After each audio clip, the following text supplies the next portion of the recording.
أعوذ بالله من الشيطان.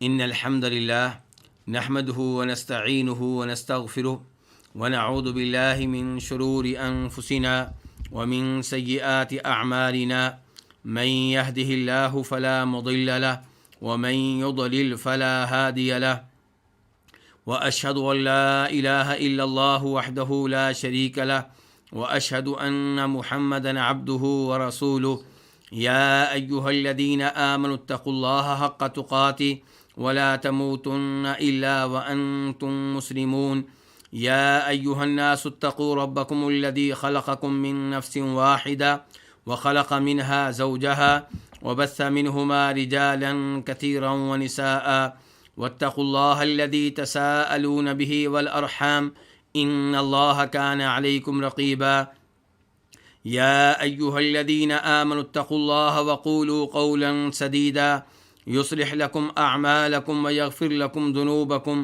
ومن يطع الله ورسوله فقد فاز فوزا عظيما أما بعد فإن خير الحديث كتاب الله وخير الهدي هدي محمد صلى الله عليه وسلم وشر الأمور محدثاتها وكل محدثة بدعة وكل بدعة ضلالة وكل ضلالة في النار. قال تعالى: وإذ قلنا للملائكة اسجدوا لآدم فسجدوا إلا إبليس أبى واستكبر وكان من الكافرين. آیت نمبر 34. اس میں اللہ رب العزت بیان کر رہے ہیں کہ اللہ رب العزت نے فرشتوں کو حکم دیا تھا کہ وہ آدم علیہ السلام کو سجدہ کریں، چنانچہ سب فرشتوں نے سجدہ کیا سوائے ابلیس کے۔ اس نے انکار کیا اور تکبر سے کام لیا اور کافروں میں سے ہو گیا۔ اس سے پہلے اللہ رب العزت نے آدم علیہ السلام کی یہ فضیلت بیان کی تھی کہ اللہ تعالیٰ نے علم کے میدان میں انہیں فرشتوں پہ برتری دی، انہیں چیزوں کے نام سکھائے اور یہ نام فرشتوں کو معلوم نہیں تھے۔ اب اللہ رب العزت آدم علیہ السلام کی ایک اور فضیلت بیان کر رہے ہیں، اور وہ یہ کہ اللہ فرشتوں کو حکم دے رہے ہیں کہ وہ آدم علیہ السلام کو سجدہ کریں۔ چنانچہ اللہ تعالیٰ فرماتے ہیں وَإِذْ قُلْنَا، اور جب ہم نے کہا۔ اذ کے بارے میں پہلے گفتگو ہو چکی ہے کہ یہ ظرف زمان ہے، اور اس سے پہلے فعل محذوف ہوگا، اذکروا اذ یا اذکر اذ، آپ اس وقت کا تذکرہ کریں، آپ لوگ اس وقت کو یاد کریں۔ تو وَإِذْ جو ہے اس سے پہلے فعل محذوف ہوگا، تو آپ تذکرہ کریں اس وقت کا، قلنا جب ہم نے کہا، للملائکتی کن سے؟ فرشتوں سے۔ کیا کہا؟ اسجدو، تم سجدہ کرو۔ اسجدو فعل امر ہے، اور یہاں پہ یہ لفظ جمع کے لیے ہے، یعنی کہ تمام فرشتوں کو یہ آرڈر مل رہا ہے کہ تم سجدہ کرو۔ لآدم، کس کو سجدہ کرو؟ آدم کو۔ فسجدو، چنانچہ انہوں نے سجدہ کیا۔ اسجدو سجدہ کرو فعل امر تھا، جمع کے لیے تھا، اب کیا ہے؟ سجدو، انہوں نے سجدہ کیا۔ یہ فعل کون سا ہے؟ فعل ماضی، اور یہ بھی جمع کے لیے ہے کہ انہوں نے سجدہ کیا۔ کنہوں نے؟ فرشتوں نے۔ الا ابلیس، سوائے ابلیس کے۔ ابا، اس نے انکار کیا۔ واستکبر، اور وہ بڑا بنا، اس نے تکبر کیا۔ وکان، اور وہ ہو گیا من الکافرین، کافروں میں سے۔ اس آیت میں ایک تو لفظ آیا ہے قلنا، ہم نے کہا۔ یہ کون ہے کہنے والے؟ اللہ رب العزت۔ یہاں پہ اللہ نے یہ نہیں کہا کہ میں نے کہا، اللہ تعالیٰ کہہ رہے ہیں ہم نے کہا، اور یہ اللہ کا انداز تعظیم کا انداز ہے، اور اللہ سے بڑھ کر عظیم کون ہوگا؟ یہ انداز اللہ رب العزت کے لیے نہایت مناسب ہے۔ جیسے اللہ تعالیٰ فرماتے ہیں انا انزلناہ فی لیلۃ القدر، ہم نے قرآن کو نازل کیا ہے شب قدر میں۔ انا انزلناہ فی لیلۃ مبارکہ، ہم نے قرآن کو نازل کیا ایک بابرکت رات میں۔ وہی انداز یہاں پہ ہے، قلنا، ہم نے کہا۔ تو اللہ ایک ہے، اللہ نعوذ باللہ دو نہیں ہیں، اللہ تین نہیں ہیں، لیکن اللہ کا یہ انداز تعظیم کا انداز ہے کہ ہم نے کہا للملائکتی فرشتوں سے، ملائکہ جمع ہے کس کی؟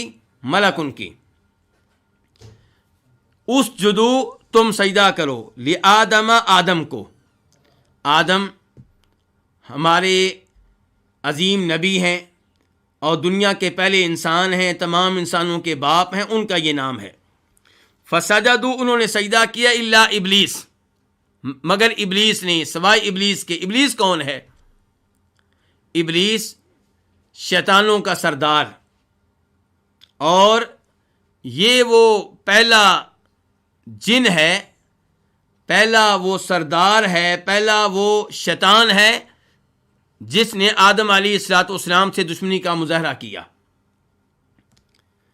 ابا، اللہ تعالیٰ فرماتے ہیں اس نے سجدہ کرنے سے انکار کیا۔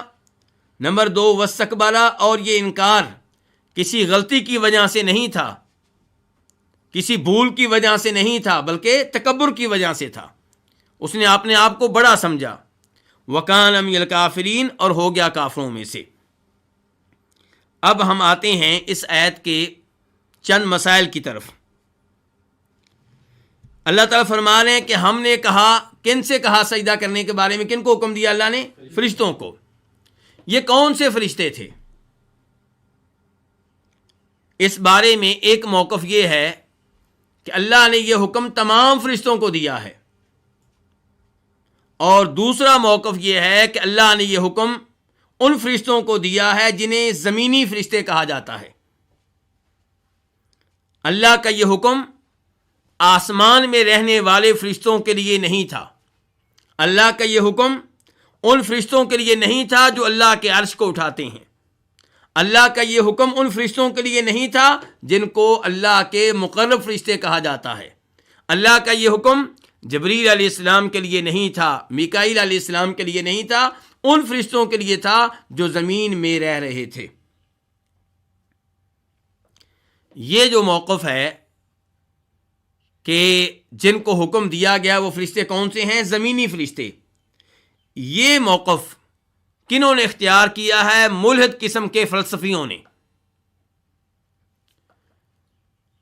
فلسفی یہ وہ مخلوق ہے، یہ وہ لوگ ہیں جن پہ عام آدمی بہت فخر کرتا ہے کہ یہ بڑی حکمت والے ہوتے ہیں، بڑی عقل والے ہوتے ہیں، جبکہ امام ابن تیمیہ رحمہ اللہ کی کتب کا مطالعہ کریں تو آپ کو پتہ چلے گا کہ ان لوگوں میں سب سے بڑھ کر کفر پایا جاتا ہے۔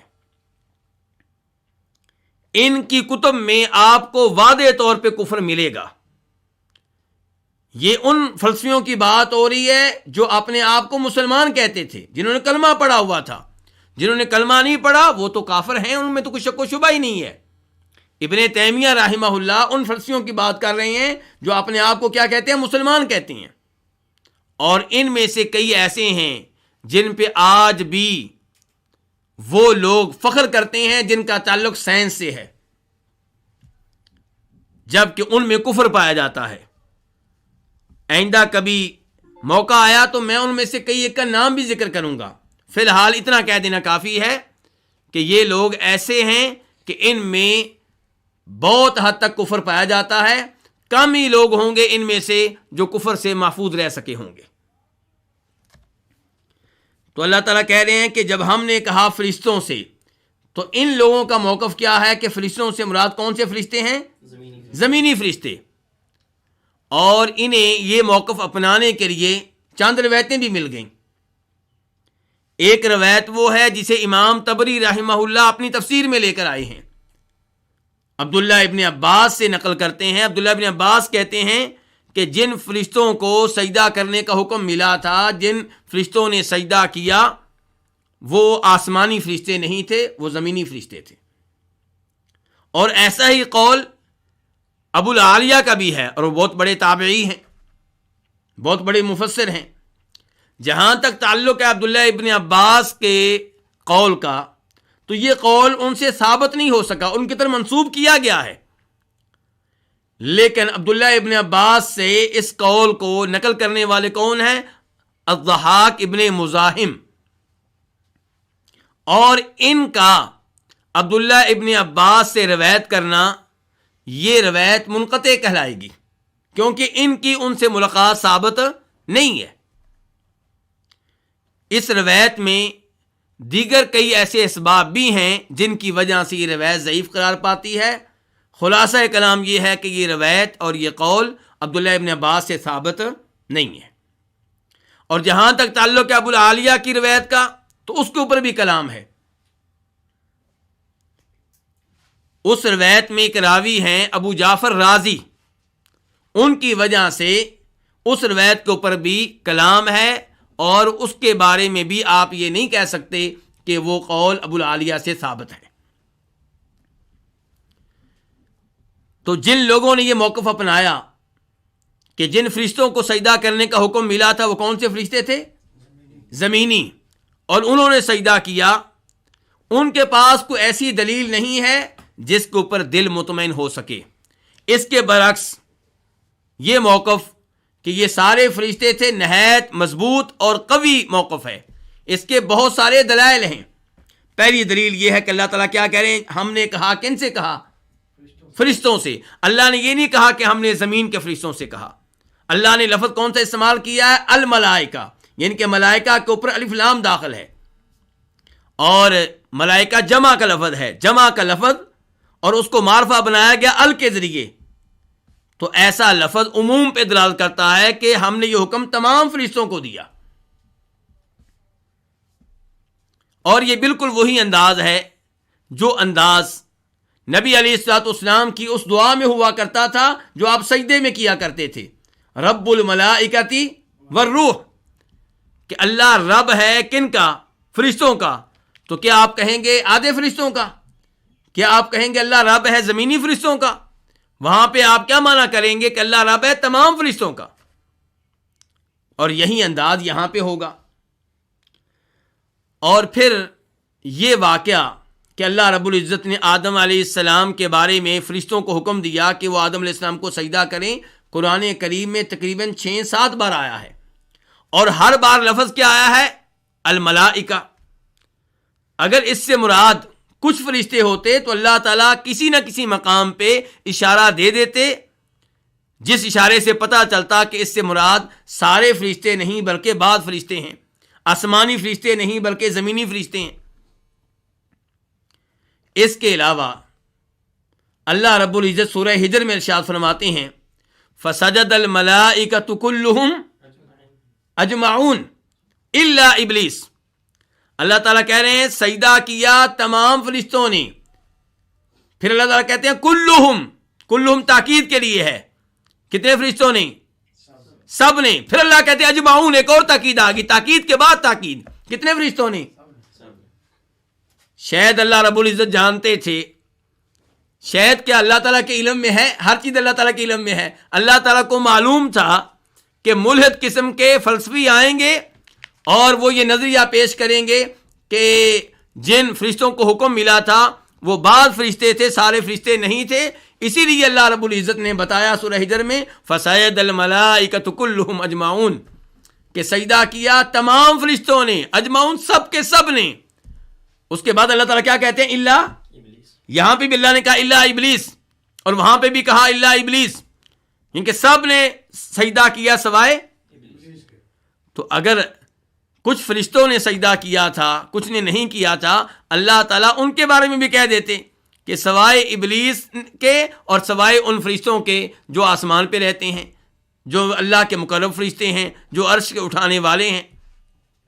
لیکن اللہ تعالیٰ کیا کہہ رہے ہیں؟ جب ہم نے فرشتوں سے کہا تم آدم کو سجدہ کرو، تو اس کا مطلب یہ ہے کہ اس سے مراد کون سے فرشتے ہیں؟ سب کے سب فرشتے ہیں۔ اور احادیث سے بھی اسی امر کی تائید ہوتی ہے۔ وہ احادیث جن میں اس واقعے کا تذکرہ آیا ہے، وہاں پہ بھی نبی علیہ الصلوۃ والسلام نے کبھی بھی یہ نہیں کہا کہ چند فرشتوں نے سجدہ کیا اور چند نے نہیں کیا، یا بعض کو سجدہ کرنے کا حکم ملا بعض کو نہیں ملا۔ تو صحیح بات یہ ہے کہ ملائکہ سے مراد کون سے فرشتے ہیں؟ سارے کے سارے۔ وَإِذْ قُلْنَا لِلْمَلَائِكَةِ اسْجُدُوا لِآدَمَ، اور جب ہم نے فرشتوں سے کہا، یعنی کہ تمام فرشتوں سے کہا اسجدوا، تم سجدہ کرو لی آدم، آدم کو۔ اس سے کیا پتہ چلا آدم علیہ السلام کی فضیلت کا، کہ آدم علیہ السلام کے بارے میں کن کو حکم مل رہا ہے؟ فرشتوں کو کیا کریں؟ سجدہ کریں۔ فسجدوا، چنانچہ انہوں نے سجدہ کیا۔ یہاں پہ میرا پہلا سوال یہ ہے کہ سجدے سے مراد کون سا سجدہ ہے؟ کئی عرب مفسرین اور اردو میں تفسیر تحریر کرنے والے کئی ایک نے سجدو کا ترجمہ یہ کیا ہے کہ وہ آدم علیہ السلام کے سامنے جھک گئے، انہیں حکم ملا کہ آدم علیہ السلام کے سامنے جھک جاؤ، وہ جھک گئے۔ انہیں حکم ملا آدم علیہ السلام کے لیے مسخر ہو جاؤ، وہ مسخر ہو گئے۔ انہیں حکم ملا آدم علیہ السلام کے تابع بن جاؤ، وہ آدم علیہ السلام کے تابع بن گئے۔ جبکہ صحیح بات یہ ہے کہ سجدہ کس کو کہتے ہیں؟ وضع الجبہۃ علی الارض۔ سجدے کا حقیقی معنی کیا ہے؟ پیشانی کو زمین پہ رکھ دینا، اور یہاں پہ یہی سجدہ مراد ہے۔ شریعت جب سجدے کا حکم دیتی ہے تو سجدے سے مراد وہی سجدہ ہوتا ہے جو شریعت میں مراد ہوتا ہے، اور شریعت میں مراد وہ سجدہ ہوتا ہے جس میں پیشانی کہاں رکھی جاتی ہے؟ زمین پہ رکھی جاتی ہے۔ تو یہاں پہ سجدے سے مراد پیشانی کو زمین پہ رکھنا ہے، حقیقی سجدہ ہے، اس کی تعویل کرنا درست نہیں ہے۔ اب سوال پیدا ہوگا کہ یہ کون سا سجدہ تھا، یعنی کہ عبادت کا سجدہ تھا یا تعظیمی سجدہ تھا، احترام والا سجدہ تھا، ادب والا سجدہ تھا؟ تو کیا جواب ہے یہ سوال کا؟ کہ یہ عبادت والا سجدہ نہیں تھا۔ عبادت والا سجدہ اسی کے لیے ہوگا جو معبود ہے۔ اللہ کے علاوہ عبادت کا سجدہ کسی اور کے لیے جائز نہیں ہے۔ عبادت کا سجدہ جب اللہ کے علاوہ کسی اور کے لیے ہوگا تو کیا کہلائے گا؟ شرک کہلائے گا۔ تو پھر یہ کون سا سجدہ ہے؟ تعظیمی سجدہ۔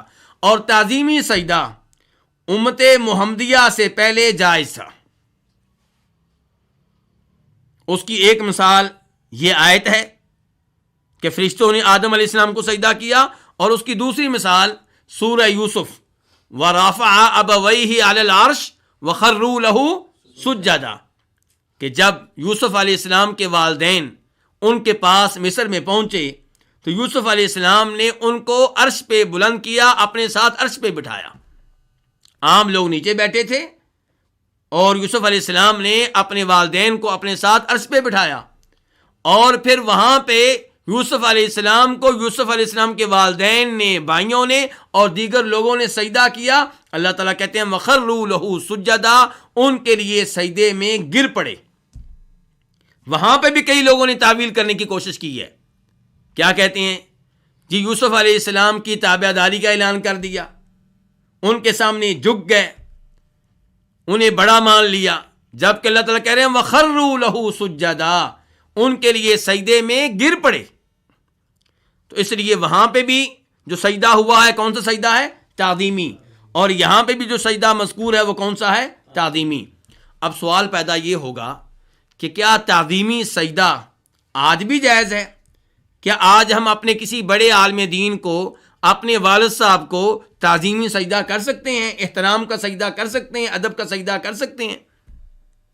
اس سوال کا جواب یہ ہے کہ پہلی امتوں میں تعظیمی سجدہ جائز تھا، ہماری امت میں تعظیمی سجدہ بھی حرام قرار پایا۔ کیوں؟ اس کی حکمتوں میں سے ایک حکمت یہ ہے کہ آپ آخری نبی ہیں، آپ کے بعد کوئی نبی نہیں آئے گا، اس لیے آپ کی باری آئی تو وہ راستے بند کر دیے گئے جو شرک کا ذریعہ اور سبب بن سکتے ہیں۔ امام ابن ماجہ رحمہ اللہ روایت کرتے ہیں عبداللہ بن ابی اوفا رضی اللہ تعالیٰ عنہ سے، وہ کہتے ہیں کہ جناب معاذ رضی اللہ تعالیٰ عنہ شام گئے۔ اس زمانے میں شام کن کا ملک تھا؟ کافروں کا ملک تھا۔ تو وہاں پہ دیکھا کہ وہاں کے پادری اور وہاں کے سردار، ان کی بہت عزت کی جاتی ہے اور وہاں کے لوگ ان کو سجدہ کرتے ہیں۔ جناب معاذ بن جبل یہ منظر دیکھ کر بڑے متاثر ہوئے اور کہنے لگے کہ اگر ان کو سجدہ ہو سکتا ہے جب کہ یہ نبی علیہ الصلوۃ والسلام کے سامنے کوئی حیثیت نہیں رکھتے، ان کا کوئی مقام نہیں ہے. نبی علیہ الصلوۃ والسلام تمام انسانوں میں سب سے افضل ہیں، سب سے اعلیٰ ہیں، سب سے برتر ہیں، تو آپ کو سجدہ ہونا چاہیے. معاذ بن جبل نے عہد کر لیا کہ جب میں آپ کے پاس جاؤں گا تو آپ کو کیا کروں گا؟ سجدہ کروں گا. اس سے یہ پتہ چلا کہ انسان کافر لوگوں میں رہے تو ان سے متاثر ہوتا ہے، ان کا ماحول انسان پہ اثر ڈالتا ہے. اور اس سے پتہ چلا کہ انسان کو اچھی سوسائٹی میں رہنا چاہیے، مسلمان ممالک میں رہنا چاہیے، ایسے محلے میں رہنا چاہیے جہاں پہ اچھے لوگ رہتے ہوں، توحید والے لوگ رہتے ہوں. اپنی رہائش وہاں پہ رکھنی چاہیے جہاں آپ کے دائیں بائیں توحیدی لوگ ہوں، نماز پڑھنے والے لوگ ہوں. معاذ بن جبل آئے، نبی علیہ الصلوۃ والسلام کو دیکھا اور سجدے میں پڑ گئے. آپ نے کہا ما ھذا یا معاذ یہ کیا کر رہے ہو، یہ تو نے کیا کیا ہے؟ کہا اللہ کے رسول علیہ الصلوۃ والسلام میں شام میں گیا، ان کو دیکھا، اپنے بڑوں کو، اپنے پادریوں کو اور اپنے سرداروں کو، اپنے چودھریوں کو، وہ تو سجدے کرتے ہیں، تو میں نے عہد کیا تھا کہ میں آپ کو سجدہ کروں گا. تو تب آپ نے ارشاد فرمایا تھا کہ اگر کسی انسان کے لیے دوسرے انسان کو سجدہ کرنا جائز ہوتا، کسی بشر کے لیے دوسرے بشر کو سجدہ کرنا جائز ہوتا، تو میں عورت کو حکم دیتا کہ وہ سجدہ کرے کس کو؟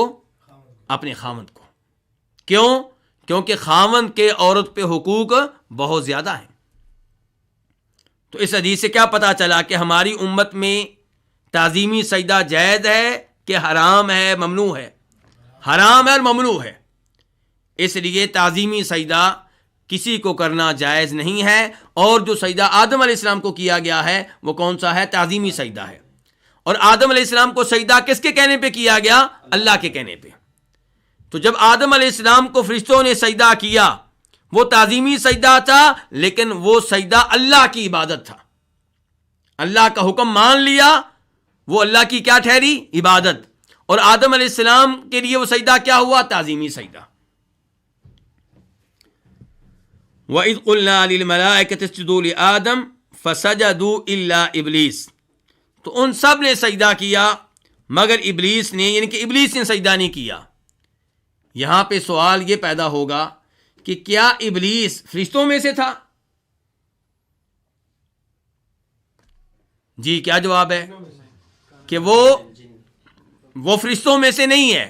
دلیل کیا ہمارے پاس؟ سورہ کہف کی آیت جس میں اللہ تعالیٰ کہتے ہیں کان من الجن ففسق عن امر ربی، کہ ابلیس جنوں میں سے تھا اور اس نے اپنے رب کے حکم کی نافرمانی کی. تو قرآن کریم نے واضح طور پہ بتا دیا کہ وہ کیا ہے؟ وہ جن ہے، وہ فرشتوں میں سے نہیں ہے. جن پیدا ہوئے ہیں آگ سے، فرشتے پیدا ہوئے ہیں نور سے. تو پھر اللہ تعالیٰ یہاں پہ کہہ رہے ہیں کہ انہوں نے سجدہ کیا مگر ابلیس نے. تو پھر یہ حرف اللہ جو استثناء کے لیے ہے، یہ کون سا استثناء ہوا؟ یعنی کہ ابلیس جو ہے یہ کیا ہو گیا؟ مستثنیٰ. تو یہ استثناء کون سا ہے؟ مستثنیٰ کون سا ہے؟ منقطع. یعنی کہ ابلیس فرشتوں کی جنس میں سے نہیں ہے. فرشتوں کی جنس اور ہے، ابلیس کی جنس اور ہے. مجھے امید ہے کہ آپ بات سمجھ رہے ہوں گے. اگر ابلیس فرشتوں میں سے فرشتہ ہوتا تو ہم کہتے مستثنیٰ متصل ہے، لیکن ابلیس فرشتوں کی جنس میں سے نہیں ہے تو ہم کہہ رہے ہیں مستثنیٰ کون سا ہے؟ منقطع ہے. تو انہوں نے سجدہ کیا مگر ابلیس نے سجدہ نہیں کیا. اب یہاں پہ ایک اور سوال پیدا ہوگا. سوال یہ ہے کہ جب اللہ نے حکم فرشتوں کو دیا تھا تو ابلیس تو اس حکم میں داخل نہیں ہے، پھر اسے کس چیز کی سزا ملی ہے؟ تو اس کا جواب یہ ہے کہ اللہ رب العزت قرآن حکیم میں ارشاد فرماتے ہیں سورہ اعراف میں قال ما منعک الا تسجد اذ امرتک، جب میں نے تجھے سجدہ کرنے کا حکم دیا تھا تو نے سجدہ کیوں نہیں کیا؟ کس چیز نے تجھے سجدہ کرنے سے روکے رکھا؟ تو اس نے کیا جواب دیا تھا؟ قال انا خیر منہ. اس نے کہا تھا میں نے سجدہ اس لیے نہیں کیا کہ میں اس سے افضل ہوں، اس سے بہتر ہوں. ابلیس نے یہ نہیں کہا کہ اے اللہ تو نے مجھے حکم ہی نہیں دیا تھا. اس کا مطلب یہ ہے کہ ابلیس کو حکم دیا گیا تھا. اور تھوڑی دیر پہلے جو آیت میں نے تلاوت کی تھی اس سے بھی ہمیں یہی معلوم ہو رہا ہے کان من الجن ففسق عن امر ربی، اللہ تعالیٰ کہہ رہے ہیں ابلیس جنوں میں سے تھا اور اس نے اپنے رب کے حکم کی نافرمانی کی۔ اس کا مطلب یہ ہے کہ حکم اس کو ملا تھا۔ تو یہ سجدہ کرنے کا حکم جیسے فرشتوں کو ملا تھا ایسے ابلیس کو بھی ملا تھا، اسی لیے تو اس کو سزا ملی ہے، اسی لیے تو اس کو وہاں سے نکال دیا گیا ہے اور ذلیل و رسوا کر دیا گیا ہے۔ اللہ تعالیٰ فرماتے ہیں اس کے بعد ابا، اس نے انکار کیا۔ کس چیز سے انکار کیا؟ سجدہ کرنے سے۔ ابا فعل ماضی ہے اور ابا فعل میں جو فاعل ہے ہوا ضمیر وہ کدھر جا رہی ہے؟ ابلیس کی طرف، کہ ابا اس نے انکار کیا، یعنی کہ ابلیس نے انکار کیا۔ کس چیز سے انکار کیا؟ سجدہ کرنے سے۔ واستکبرا، انکار کیوں کیا؟ تکبر کی وجہ سے۔ اس نے اپنے آپ کو بڑا سمجھا، اس نے اپنے آپ کو بڑا خیال کیا۔ اس سے کیا پتا چلا کہ تکبر بہت بڑا جرم ہے۔ تکبر کی وجہ سے شیطان ذلیل و رسوا ہوا۔ تکبر اتنا بڑا جرم ہے کہ نبی علیہ الصلوۃ والسلام فرماتے ہیں اس حدیث میں جسے امام مسلم جناب عبداللہ ابن مسعود رضی اللہ تعالیٰ عنہ سے روایت کرتے ہیں کہ نبی علیہ الصلوۃ والسلام نے ارشاد فرمایا کہ جس کے دل میں ذرہ بر تکبر ہوا وہ جنت میں داخل نہیں ہو سکے گا۔ آپ سے کہا گیا اے اللہ کے رسول، انسان چاہتا ہے کہ اس کا لباس اچھا ہو، اس کے جوتے اچھے ہوں، پیارے ہوں، تو کیا یہ بھی تکبر ہے؟ تو آپ نے فرمایا ان اللہ جمیل یحب الجمال، اللہ تعالیٰ خود صاحب جمال ہے، اللہ تعالیٰ جمال کو پسند کرتا ہے، اللہ تعالیٰ خوبصورت ہے، خوبصورتی کو پسند کرتا ہے۔ یعنی کہ یہ تکبر نہیں ہے کہ آپ اچھا لباس پہنیں، یہ تکبر نہیں ہے کہ آپ اچھے جوتے پہنیں۔ پھر تکبر کیا ہے؟ اسی حدیث میں آپ نے بتا دیا الکبر بطر الحق وغمط الناس۔ تکبر کس کو کہتے ہیں؟ حق بات کو ریجیکٹ کر دینا، ماننے سے انکار کر دینا اور لوگوں کو حقیر جاننا۔ اب دیکھیے تکبر کی یہ تعریف آپ نے کی۔ اب ابلیس کا تکبر کون سا تھا؟ دونوں طرح کا تھا۔ اللہ تعالی نے کہا سجدہ کرو آدم علیہ السلام کو، یہ حق بات تھی، اس نے ماننے سے انکار کر دیا، اور اس نے آدم علیہ السلام کو حقیر جانا، کہا میں اس سے افضل ہوں، یہ مٹی سے پیدا ہوا ہے، میں آگ سے پیدا ہوا ہوں۔ تو اس میں تکبر دونوں طرح پایا جا رہا ہے، اس لحاظ سے بھی کہ آدم علیہ السلام کو حقیر جان رہا ہے، اور اس لحاظ سے بھی کہ اللہ کے فرمان کو اس نے رد کر دیا ہے اور ماننے سے انکار کر دیا ہے۔ اب یہاں پہ میں آپ کی توجہ اس جانب دلانا چاہوں گا کہ ہم یہ خیال کرتے ہیں کہ ہم میں تکبر نہیں ہے۔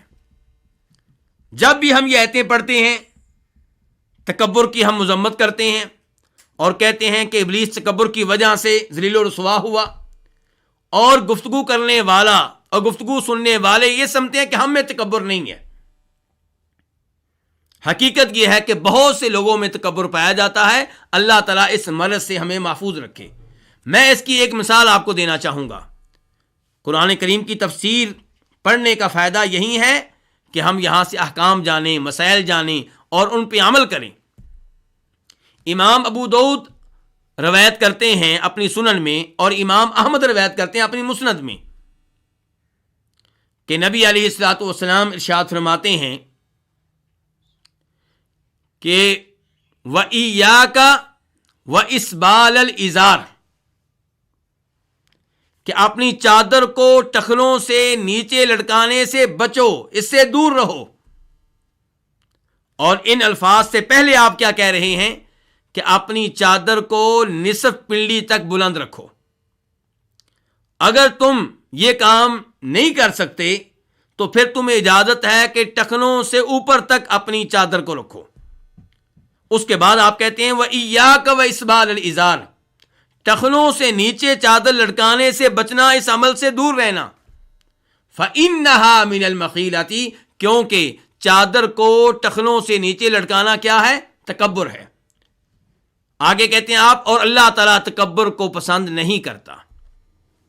اب دیکھیے آپ کسی بھی تقریب میں چلے جائیں، شادی کی تقریب میں، دیگر تقاریب میں، وہاں پہ 90% بلکہ 99% لوگ ایسے ملیں گے جن کی شلواریں، جن کی چادریں، جن کی پینٹیں ٹخنوں سے نیچے ہوں گی، اور عورتیں جن کو ترغیب دی گئی تھی کہ ان کے پاؤں بھی ڈھکے ہوئے ہوں، ان کی شلوار کہاں ہوگی؟ نصف پنڈلی تک ہوگی۔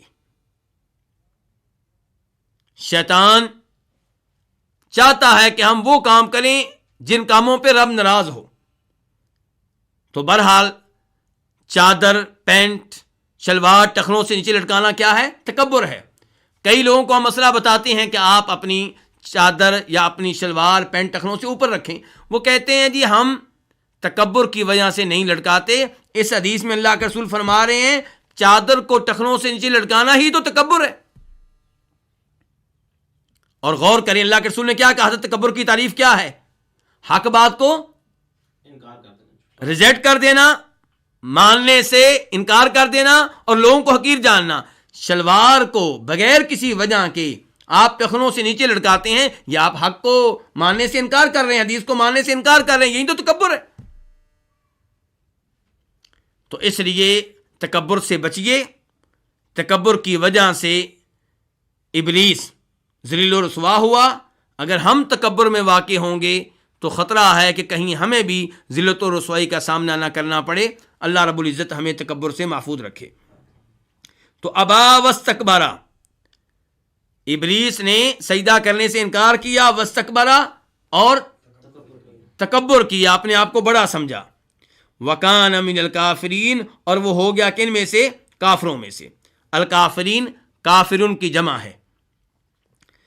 یہ تھی آیت نمبر 34۔ اب ہم منتقل ہوتے ہیں اس آیت کی طرف جو اس کے بعد ہے، آیت نمبر 35۔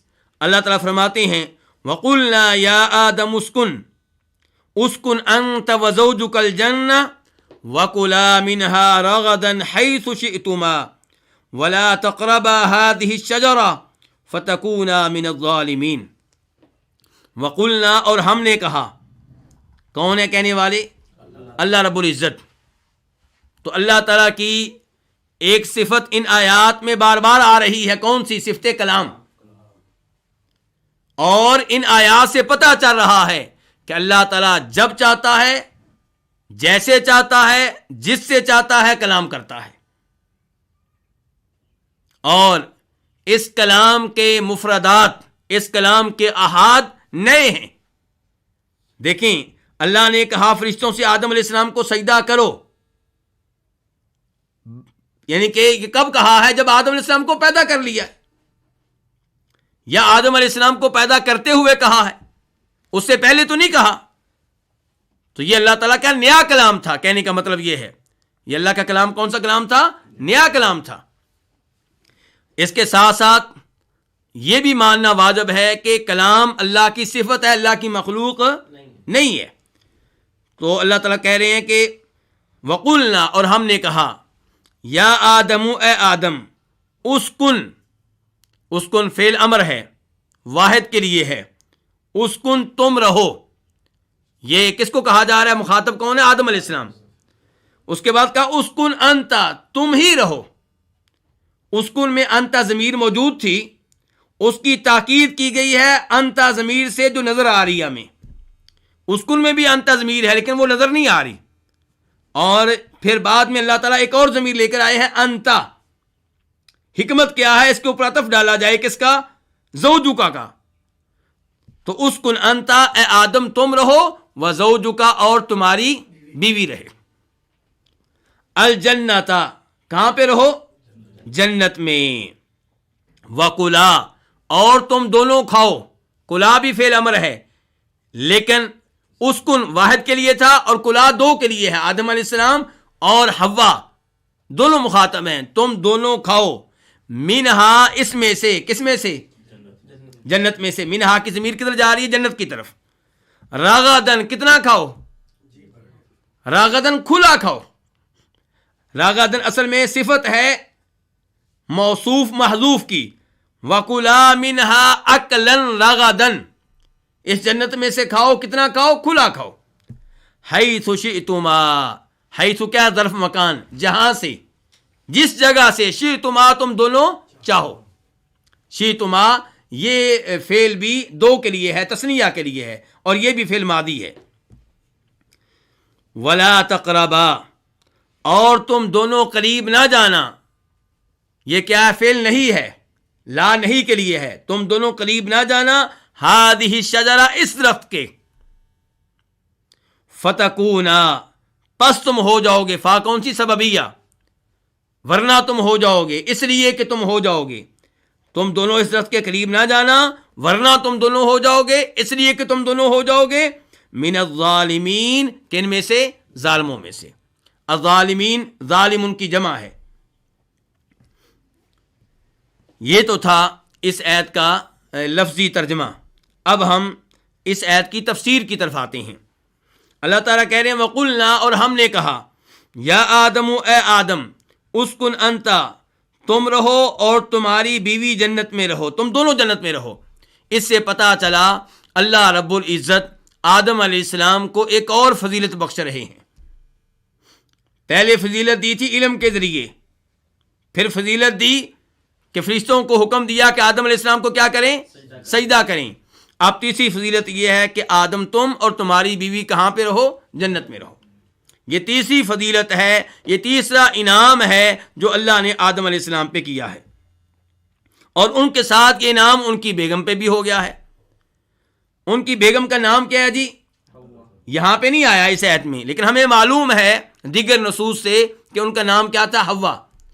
ان نصوص میں سے ایک وہ حدیث ہے جسے امام بخاری روایت کرتے ہیں اپنی صحیح میں کہ لولا حوا لم تخن انثى زوجها، اگر اماں حوا نہ ہوتی تو کوئی بھی عورت اپنے خاوند کی خیانت نہ کرتی، یعنی کہ اماں حوا نے اس چیز کا آغاز کیا تھا۔ لیکن یہاں پہ خیانت سے مراد نعوذ باللہ زنا نہیں ہے، بدکاری نہیں ہے، خیانت سے مراد کیا ہے، غلط مشورہ، یعنی کہ اماں حوا کا بھی کردار ہے آدم علیہ السلام کو ترغیب دینے میں کہ اس درخت کا پھل چکھتے ہیں، کھاتے ہیں۔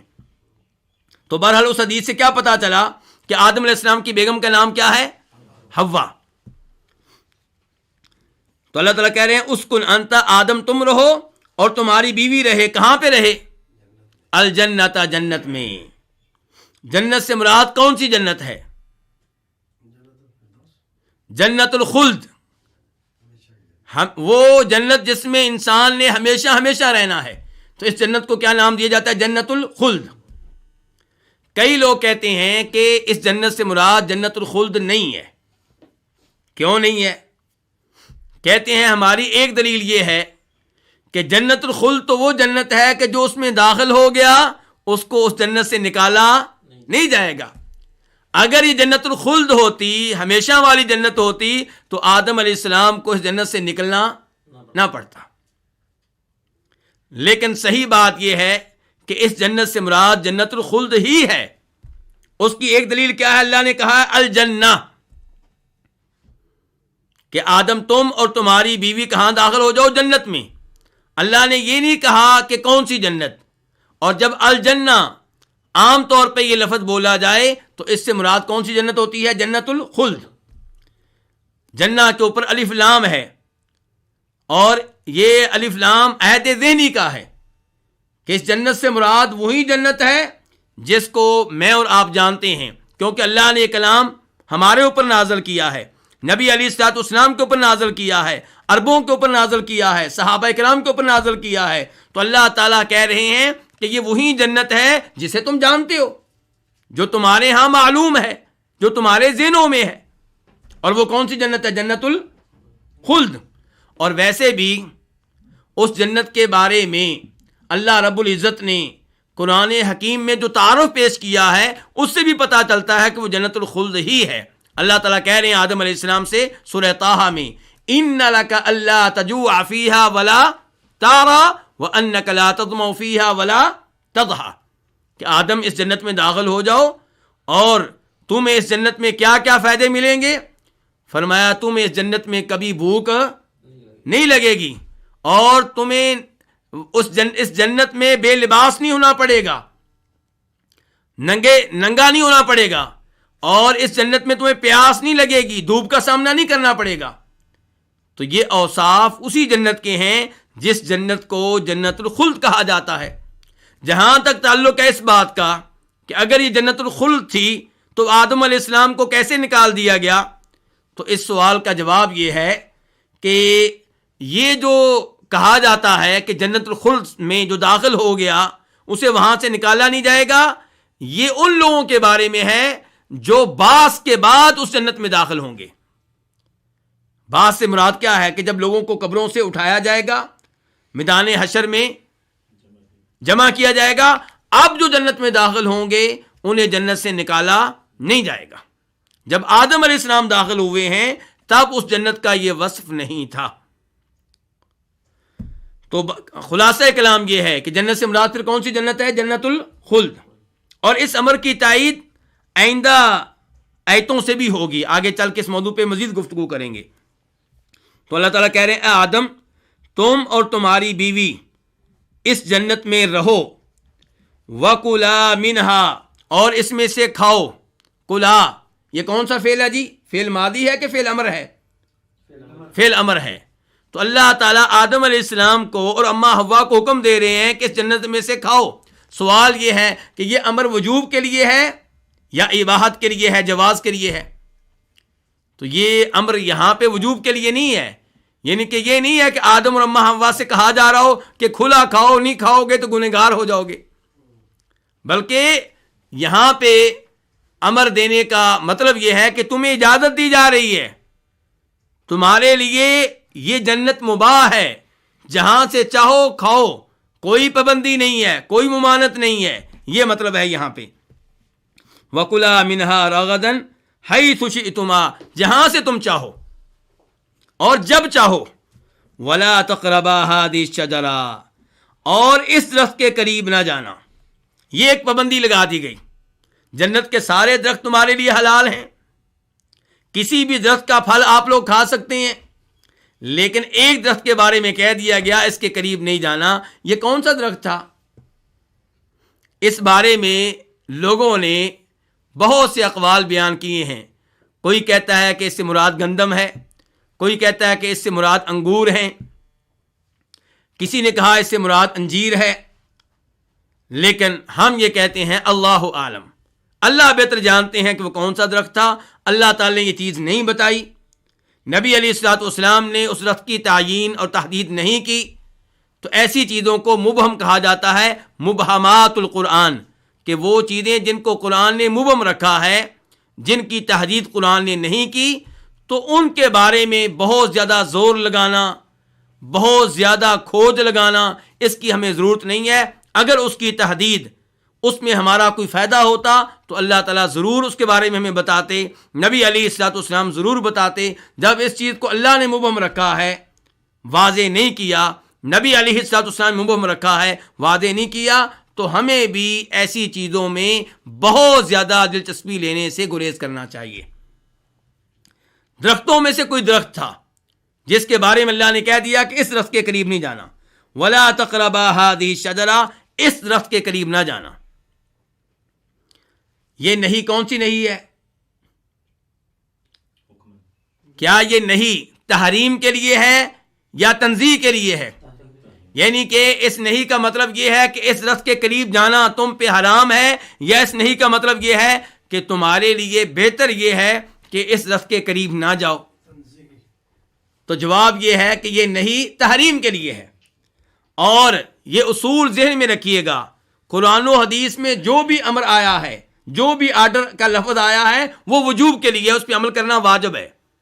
کہیں کہیں امر کسی اور معنی کے لیے بھی آتا ہے، لیکن وہاں پہ کوئی قرینہ ہونا چاہیے، کوئی دلیل ہونی چاہیے۔ مثال کے طور پہ اللہ نے کہا وَكُلَا مِنْهَا رَغَدًا تم اس جنت میں سے کھاؤ، یہ امر وجوب کے لیے نہیں ہے، اور کوئی بھی مفسر نہیں کہے گا کہ یہ امر وجوب کے لیے ہے۔ سب سمجھ رہے ہیں کہ یہاں پہ اللہ تعالیٰ کھانے کی اجازت دے رہے ہیں، یہ نہیں کہہ رہے کہ تمہارے اوپر واجب ہے کہ جنت میں سے کھل کے کھاؤ، ایسا نہیں ہے۔ کوئی بھی مفسر یہ نہیں کہے گا، سب سمجھ رہے ہیں کہ یہ کس کے لیے ہے، یہ اباحت کے لیے ہے، جواز کے لیے ہے۔ اور نہیں جو ہے اس کے بارے میں اصول کیا ہے کہ قرآن و حدیث میں آنے والی ہر نہیں وہ کس کے لیے ہے؟ تحریم کے لیے ہے۔ جس چیز سے بھی شریعت نے روکا ہے وہ روکنا حرمت پہ دلالت کرتا ہے، یعنی کہ اس چیز کے قریب جانا حرام ہے، وہ کام کرنا حرام ہے۔ کہیں کہیں نہیں کسی اور معنی کے لیے بھی آتی ہے، وہاں پہ کوئی قرینہ ہونا چاہیے، کوئی دلیل ہونی چاہیے جس کے پیش نظر آپ کہیں گے کہ یہاں پہ نہیں حرمت کے لیے نہیں ہے بلکہ کسی اور معنی کے لیے ہے، تنزیہ کے لیے ہے۔ تو یہاں پہ جب کہا گیا اس درخت کے قریب نہیں جانا، اس لیے کہ تم ظالموں میں سے ہو جاؤ گے، اس لیے کہ تم ظالموں میں سے ہو جاؤ گے، یہ بتا رہا ہے، یہ جملہ فتکون من الظالمین، یہ جواب بتا رہا ہے نہیں کا کہ یہ نہیں واقعی کس کے لیے ہے؟ تحریم کے لیے ہے، کہ تمہارے اوپر اس درخت کے قریب جانا حرام ہے، یہ مطلب ہے ان الفاظ کا۔ وَلَا تَقْرَبَا هَٰذِهِ الشَّجَرَةَ، اس درخت کے قریب نہ جانا۔ یہاں پہ نوٹ کیجئے گا کہ اللہ تعالیٰ نے یہ نہیں کہا کہ اس درخت کا پھل تم نے نہیں کھانا، یہاں پہ کیا کہا گیا؟ اس درخت کے قریب بھی نہیں جانا۔ اس سے پتہ چلا شریعت کے ایک بڑے اہم اصول کا، وہ کیا ہے؟ سد الذرائع، کہ شریعت ان چیزوں سے بھی روکتی ہے جو چیزیں آپ کو حرام میں واقع کر دیں۔ درخت کے قریب جائیں گے تو خطرہ یہ ہے کہ درخت آپ چکھ لیں گے، اس لیے شریعت نے کیا کہا ہے کہ درخت کے قریب بھی نہ جائیں۔ درخت کے قریب جانا بھی حرام ہے، درخت سے پھل کھانا دور کی بات، درخت کے قریب جانا بھی کیا ہے؟ بولیے، حرام ہے۔ یہی انداز اللہ تعالیٰ کا ہے زنا کے بارے میں، وَلَا تَقْرَبُوا الزِّنَا، زنا کے قریب بھی نہ جاؤ۔ اس کا مطلب کیا ہوا کہ غیر لڑکی کا ہاتھ پکڑنا بھی ممنوع، غیر لڑکی کے ساتھ علیحدگی میں خلوت میں بیٹھنا بھی ممنوع، غیر لڑکی سے دوستی لگانا بھی ممنوع، غیر لڑکی سے موبائل پہ یعنی کہ بغیر ضرورت کے ہنسی مذاق کرنا اور گفتگو کرنا ممنوع۔ کیوں؟ کیونکہ جب آپ اس سے دوستی لگائیں گے، جب آپ اس کے ساتھ تنہائی میں بیٹھیں گے، جب آپ اس کا ہاتھ پکڑیں گے، جب آپ اس کے ساتھ ہنسی مذاق کریں گے، لطیفے سنیں گے، سنائیں گے، تو یہ چیز آپ کو زنا میں، بدکاری میں واقع کر دے گی۔ اس لیے اللہ تعالیٰ کہتے ہیں زنا کے قریب بھی نہ جاؤ۔ اور ایسے ہی نبی علیہ الصلوۃ والسلام اپنی ایک حدیث میں فرماتے ہیں، صحیح حدیث ہے، ان الحلال بین وان الحرام بین وبینہما امور مشتبہات لا یعلمہن کثیر من الناس، کہ حلال چیزیں بالکل واضح ہیں، حرام چیزیں بالکل واضح ہیں، اور کچھ چیزیں ایسی ہیں جن کی حرمت یا جن کا حلال ہونا واضح نہیں ہے، ان میں بہت سے لوگوں کو شک و شبہ رہتا ہے۔ اس سے پتہ چلا کہ وہ چیزیں بھی بڑے علماء کرام کے لیے واضح ہوتی ہیں، لیکن فرمایا کثیر من الناس، بہت سے لوگ ان کے معاملے میں شکوک و شبہات میں مبتلا رہتے ہیں، ان کو پتہ نہیں چلتا کہ یہ چیز حلال ہے کہ حرام ہے۔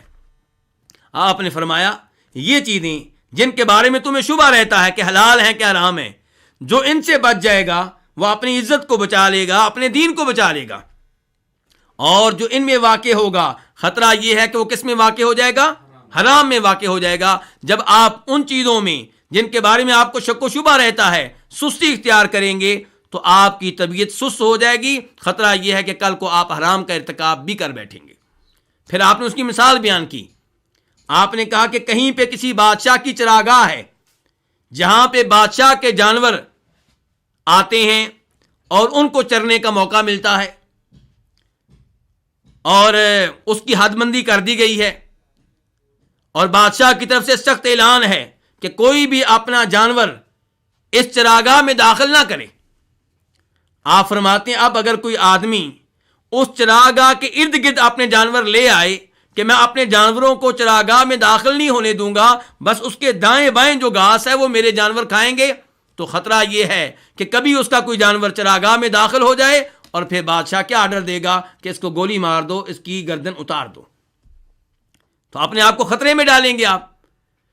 تو نبی علیہ السلام اس حدیث کے آخر میں فرماتے ہیں ہر بادشاہ کی کوئی نہ کوئی ممنوعہ چراگاہ ہوتی ہے، اور اللہ کی ممنوعہ چراگاہ کیا ہے؟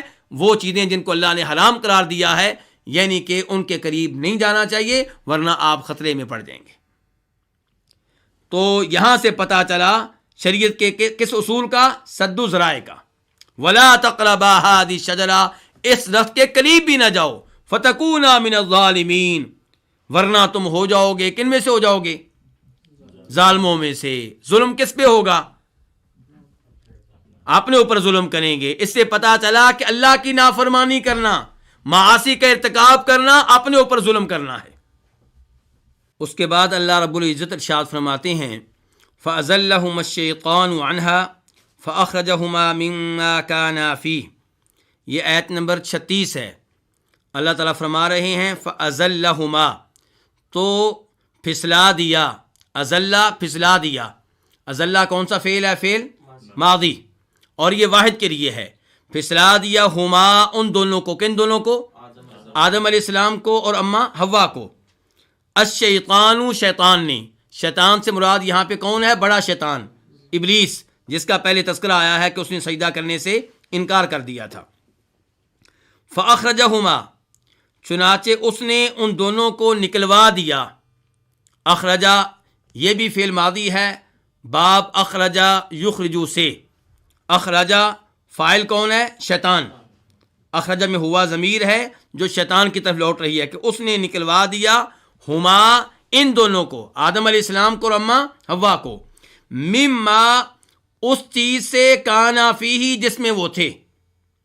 ما جو ہے موصولہ ہے، کانا وہ دونوں، آدم علیہ السلام اماں حوا، فیہ جس میں، یعنی کہ شیطان نے ان دونوں کو نکلوا دیا اس نعمت سے جس نعمت میں وہ دونوں تھے۔ یہاں پہ ازلہ پھسلا دیا، کیسے پھسلایا اس کی تفصیل یہاں پہ نہیں آئی۔ اس کی تفصیل سورہ آراف میں اللہ نے بیان کی ہے، سورہ طٰہٰ میں بیان کی ہے۔ سورہ آراف میں اللہ تعالیٰ کہتے ہیں وَقَالَ مَا نَهَاكُمَا رَبُّكُمَا عَنْ هَٰذِهِ الشَّجَرَةِ إِلَّا أَن تَكُونَا مَلَكَيْنِ أَوْ تَكُونَا مِنَ الْخَالِدِينَ، کہ تم دونوں اس رس کے قریب نہیں جا رہے، اس لیے کہ اللہ نے روک دیا ہے۔ جانتے ہو اللہ نے کیوں روکا ہے؟ اللہ نے تمہیں اس لیے روکا ہے کہ اگر تم اس رس کے قریب جاؤ گے تو تم فرشتے بن جاؤ گے، یا اس لیے روکا ہے کہ تم ہمیشہ ہمیشہ کے لیے جنتی بن جاؤ گے۔ یہ شیطان ترغیب دے رہا ہے آدم علیہ السلام کو، اماں حوا کو، انہیں گمراہ کرنا چاہ رہا ہے، جنت سے نکلوانا چاہ رہا ہے۔ اور یہی انداز شیطان کا ہوتا ہے میرے اور آپ کے ساتھ۔ ہم سے گناہ کرواتا ہے، کہتا ہے بعد میں توبہ کر لینا، ابھی تو بہت عمر پڑی ہے، ابھی تو تم جوان ہو، بڑھاپے میں جا کے توبہ کر لینا۔ تو شیطان کے ان حملوں سے محفوظ رہنے کی کوشش کرنی چاہیے اور اللہ تعالیٰ سے مدد لینی چاہیے۔ تو بہرحال کیا کہہ رہا ہے کہ تم اس رس کے قریب جاؤ، اور ان کو کہہ رہا ہے وَقَاسَمَهُمَا إِنِّي لَكُمَا لَمِنَ النَّاصِحِينَ، میں تمہارا خیر خواہ ہوں، قسم اٹھا کے کہتا ہوں کہ میں تمہارا خیر خواہ ہوں۔ فَدَلَّاهُمَا بِغُرُورٍ، رزلٹ سامنے آ گیا۔ اللہ تعالیٰ کہتے ہیں کہ دھوکہ دے کر ان کو ان کے اونچے مقام سے نیچے لے آیا۔ فَلَمَّا ذَاقَ الشَّجَرَةَ، جب ان دونوں نے اس ممنوعہ درخت کو چکھ لیا تو بدت لہما سوآتہما، ان کی شرمگاہیں ننگی ہو گئیں۔ جنت میں ان کو یہ اعزاز ملا تھا کہ وہ ننگے نہیں ہوں گے، لیکن جب آدم علیہ السلام سے، اماں حوا سے غلطی ہوئی تو اب کیا ہو رہا ہے؟ ان کی شرمگاہیں ننگی ہو گئی ہیں۔ وَطَفِقَا يَخْصِفَانِ عَلَيْهِمَا مِنْ وَرَقِ الْجَنَّةِ، دونوں حیا والے تھے، شرم و حیا کے مالک تھے، اس لیے جلدی سے اپنی شرمگاہوں کو ڈھانپنے لگے، ننگے ہونے کو پسند نہیں کیا۔ اس سے پتہ چلا کہ انسان فطرتی طور پہ شرم و حیا کا مالک ہے، ننگے ہونے کو پسند نہیں کرتا۔ ننگا پن کن کی طرف سے آ رہا ہے؟ ان لوگوں کی طرف سے جو بے حیا ہیں، بے شرم ہیں، کافر ہیں، ان کی طرف سے یہ کلچر مسلمانوں میں یعنی کہ اس کو عام کیا جا رہا ہے۔ تو بہرحال آدم علیہ السلام اور اماں حوا اپنی شرمگاہوں کو ڈھانکنے لگے۔ اس کے بعد اللہ تعالیٰ کیا فرماتے ہیں وَنَادَاهُمَا رَبُّهُمَا، اللہ تعالیٰ نے ان کو باقاعدہ آواز دی، ناداہما، ان کو پکارا۔ پتہ چلا اللہ کے کلام کی باقاعدہ آواز ہوتی ہے۔ اللہ نے پکار کے کیا کہا؟ الم انہکما عن تلکما الشجرہ، کیا میں نے تم دونوں کو اس درخت سے روکا نہیں ہے؟ تم کو روکا نہیں تھا؟ وَقُلْ لَكُمَا، میں نے تم دونوں سے یہ نہیں کہا تھا ان الشیطان لکما عدو مبین، شیطان تمہارا دشمن ہے اور کھلا دشمن ہے۔ تو یہ وہ تفصیل ہے جس کا تذکرہ اجمال کے ساتھ اللہ نے یہاں پہ کیا ہے کہ شیطان نے ان دونوں کو پھسلا دیا، انہا، اس سے، کس سے؟ جنت سے۔ ضمیر کدھر جا رہی ہے؟ جنت کی طرف۔ فاخرجہما تم دونوں کو نکلوا دیا، مما کان فیہ اس چیز سے جس میں وہ تھے، یعنی کہ اس نعمت سے جس نعمت میں وہ تھے. وقلنا اور ہم نے کہا، اہبطوا تم اتر جاؤ، بعضکم تم میں سے بعض، لبعض عدو بعض کے دشمن ہیں. اللہ تعالیٰ کہہ رہے ہیں ہم نے کہا، یہ اللہ کا کلام ہے، اللہ تعالیٰ کلام کرتے ہیں. اہبطوا تم اتر جاؤ، فعل کون سا ہے؟ فعل امر ہے، اور واحد کے لیے ہے کہ جمع کے لیے؟ جمع کے لیے. تم سب اتر جاؤ. اس کے مخاطب کون ہیں؟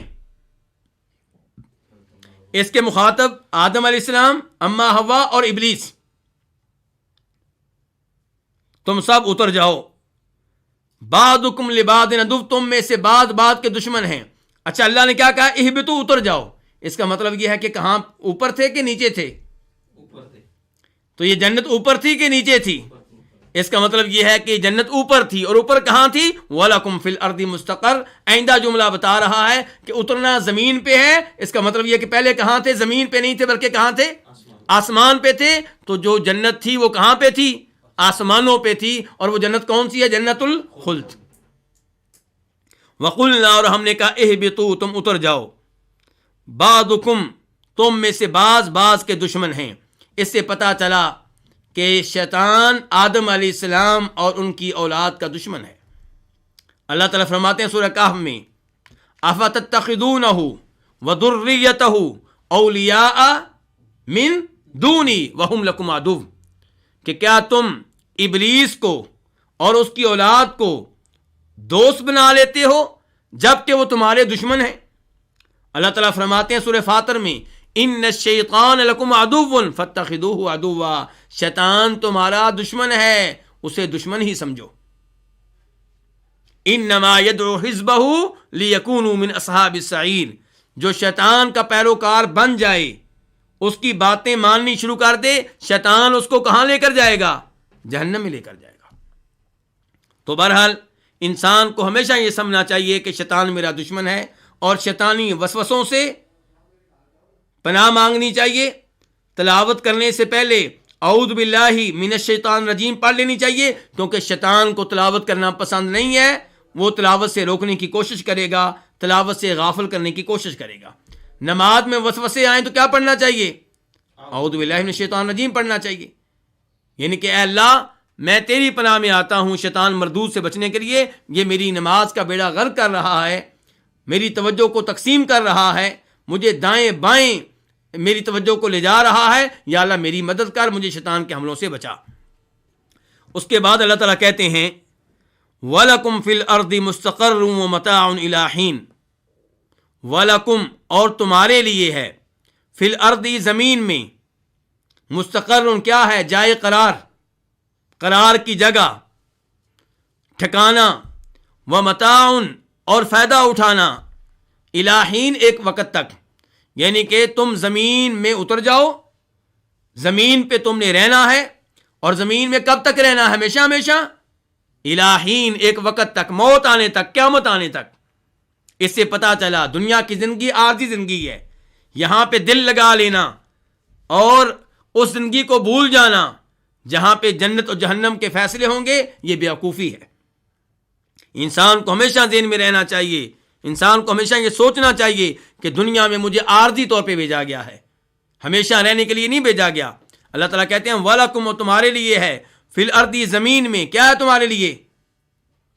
مستقر جائے قرار ہے، ٹھکانہ ہے، وَمَتَاعٌ اور فائدہ اٹھانا ہے، إِلَىٰ حِينٍ ایک وقت تک. ایک وقت تک تم دنیا میں رہو گے، زمین پہ رہو گے، تمہاری رہائش زمین پہ رہے گی، تم زمین میں رہتے ہوئے اپنی زندگی سے فائدے اٹھاؤ گے. لیکن یہ عارضی زندگی ہے، یہ ہمیشہ کی زندگی نہیں ہے. تو میں نے جیسا کہ پہلے گزارش کی تھی پھر گزارش کر رہا ہوں، وَلَكُمْ فِي الْأَرْضِ کے الفاظ سے پتہ چلا کہ آدم علیہ السلام اور اما حوا پہلے زمین پہ نہیں تھے بلکہ آسمانوں پہ تھے اور جنت الخلد میں تھے. اور جنت الخلد سے اب نکال دیا گیا، آسمانوں سے اتار دیا گیا اور زمین پہ بھیج دیا گیا.